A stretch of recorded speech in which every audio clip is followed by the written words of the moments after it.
Sir నిన్న తిరుపతిలో భక్తులు తొక్కిసలాట వల్ల చనిపోవడం జరిగింది. ఘటన ఎలా చూస్తారు?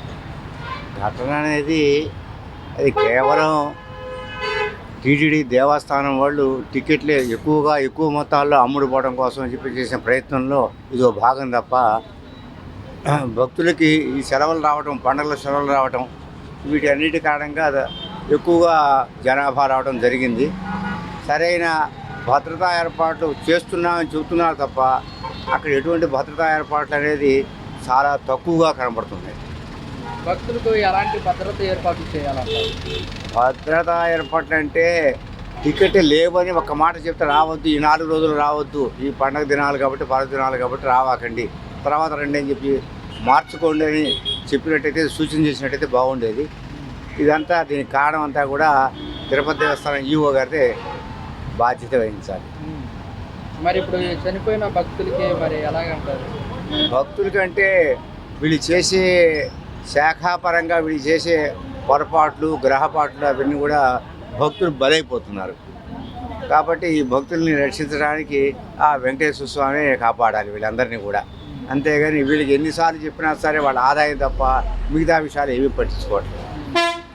భద్రత విషయంలో ప్రభుత్వం భద్రత కోల్పోయింది, భక్తుల భద్రత విషయంలో అని చెప్పేసి తిరుపతి దేవస్థానం సపరేట్గా ఒక వింగు, ప్రభుత్వానికి దానికి ఎటువంటి సంబంధం లేదు. ఎండోమెంట్స్ డిపార్ట్మెంట్లో దేవాదాయ ధర్మాదాయ శాఖలో తిరుపతి దేవస్థానం సపరేట్ ఒక ఈవో ఐఏఎస్ ఆఫీసర్ ఉంటారు. కాబట్టి దీనికి అన్నిటికీ బాధ్యతలు ఆయనే వహించాలి. అంతేగాని దీనికి ప్రభుత్వానికి దీనికి ఎటువంటి సంబంధం లేనే లేదు.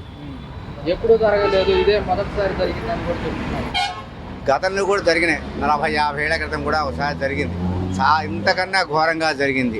ఆ ఘోరం ఏంటంటే పూర్వం తాటాకులతో పందిర్లు వేసేవాళ్ళు పెళ్ళిళ్ళకి, పేరెంటాళ్ళకి. ఆ పందిర్లు బాగా వేశారు. అది పొరపాటు గ్రహపాటు అప్పట్లో ఇదైపోయింది, బాగా స్మాష్ అయిపోయింది, తగలబడిపోయింది. ఆ తగలబడే విషయంలో దాదాపు కొన్ని వేల మంది లెక్క పెట్టడానికి అవకాశం లేదు. అప్పుడు ఈ వీడియో ప్రచారాలు ఇంత హడావుడి లేదు, పేపర్లు రేడియో తప్ప. కాబట్టి ఆ విషయాలు ఎవరికీ తెలియదు. ఇవాళ జరిగిపోయింది, రేపు మర్చిపోతారు, రేపు జరిగింది ఇల్లుని మర్చిపోతారు. అంతేగాని ఎవరు దీని సంగతి ఎవరు పట్టించుకునేవాడు ఎవరు లేరు. వాళ్ళకి కావాల్సింది కేవలం ఆదాయం తప్ప ఇంకేమక్కర్లేదు. సార్ కొంతమంది అంటున్నమాట, టికెట్లు కూడా ఆన్లైన్లో పెడితే బాగుంటుంది, అంత రద్దీ ఉండదు, వెళ్ళే టయానికి సమయానికి వెళ్ళిపోతారు అని చెప్పేసి ఆన్లైన్ తీసుకురావడం మంచిదేనంటారు. ఆన్లైన్ అని అంటున్నారు. ఇక్కడ తీరా ఆన్లైన్లోకి పోయేప్పటికీ ఎక్కువ బ్రోకరేజ్ ఛార్జెస్ ఎక్కువ పడిపోతున్నాయి.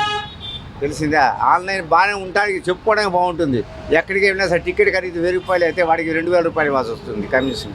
కాబట్టి దానివల్ల సుఖం ఏం లేదు, అది మొత్తం వేస్ట్. సార్ మరి పరిపాలన గురించి పరిపాలన బాగానే ఉంది, పరిపాలన బాగుండలేదు అంటానికి అవకాశం లేదు. ఇదంతా కేవలం తిరుపతి దేవస్థానం ఈవో అండ్ చైర్మన్, అంతేకాని దీనికి సంబంధించిన ప్రభుత్వానికి ఎటువంటి సంబంధం లేదు. అది వాళ్ళే భరాయించాలి ఆ తప్పులన్నీ కూడా, ఆ నష్ట కష్టాలు కూడా.